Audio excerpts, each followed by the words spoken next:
ഇന്ന് നമുക്ക് കുറച്ച് ചിക്കൻ കിട്ടിയിട്ടുണ്ട് കേട്ടോ. അപ്പോൾ അത് നമുക്കൊരു ചിക്കൻ ചില്ലി ഉണ്ടാക്കാമെന്ന് വിചാരിച്ചു. ആദ്യം നമ്മൾ ഇഞ്ചി, വെളുത്തുള്ളി, കറിവേപ്പില അത്ര അരച്ച പേസ്റ്റ് നമ്മൾ ചിക്കനിലേക്ക് ഇട്ടു. ഇനി നമുക്കിതിലേക്ക് കുറച്ച് നാരങ്ങാ നീര് ഒഴിച്ചു കൊടുക്കാം.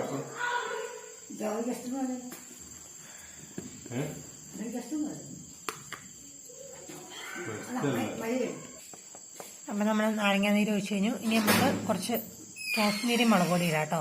നമ്മളൊരു ഉദ്ദേശം എടുത്ത് അങ്ങ് ഇടുവാണേ. പിന്നെ അളവൊന്നുമില്ല, നമ്മുടെ ആവശ്യത്തിനനുസരിച്ച് അങ്ങ് ഇടുക. നമുക്ക് കുറച്ച് സാധാ മുളക് പൊടി ഇടാം. ഇവർക്ക് എരിവ് അധികം വേണ്ടാത്തതുകൊണ്ട് കുറച്ചേ ഞാൻ ഇട്ടിട്ടുള്ളൂ കേട്ടോ. നിങ്ങൾ നിങ്ങളുടെ എരിവിനനുസരിച്ച് കൂട്ടിയോ കുറച്ച് ഇട്ടോ. ഒരു 1/4 ടീസ്പൂൺ മഞ്ഞൾപ്പൊടി ഇട്ടിട്ട് നമ്മൾ ഏകദേശം ഒരു ടീസ്പൂൺ കോൺഫ്ലവർ ഇട്ടിട്ടുണ്ട്. കുറച്ച് തൈര്. പിന്നെ നമ്മുടെ ഒരു പ്രധാനപ്പെട്ട സാധനം ഇടാൻ മറന്നുപോയി, ഏറ്റവും ലാസ്റ്റ് ഇടുകയാണ് നമ്മുടെ ഉപ്പ്. അതില്ലാതെ നമുക്ക് സ്വാദ് കിട്ടിയല്ലോ. നമ്മുടെ ഒരു സ്പെഷ്യൽ ടച്ചപ്പാട്ടോ, കുറച്ച് വെളിച്ചെണ്ണ ഒഴിച്ച് അന്ന് മിക്സ് ചെയ്യാന്നുള്ളത്.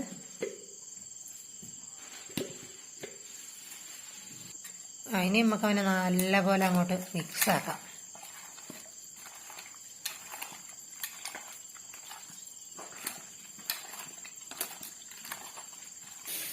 അപ്പം നമ്മുടെ സംഭവം നല്ല അടിപൊളിയിൽ മിക്സ് ആക്കി വെച്ചിട്ടുണ്ട്.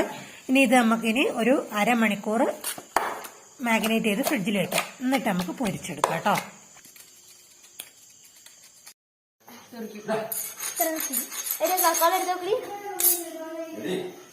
അപ്പം നമ്മുടെ ചിക്കൻ പൊരിച്ചത് നല്ല സെറ്റായിട്ടുണ്ട്, അടിപൊളിയായിട്ടുണ്ട് കേട്ടോ. നല്ല ടേസ്റ്റ് ഉണ്ട് കഴിക്കാൻ. അപ്പോൾ ഓക്കെ, ഇന്നത്തെ വീഡിയോ ഇത്രേ ഉള്ളൂ. അടുത്ത വീഡിയോ ആയിട്ട് വീണ്ടും കാണാം.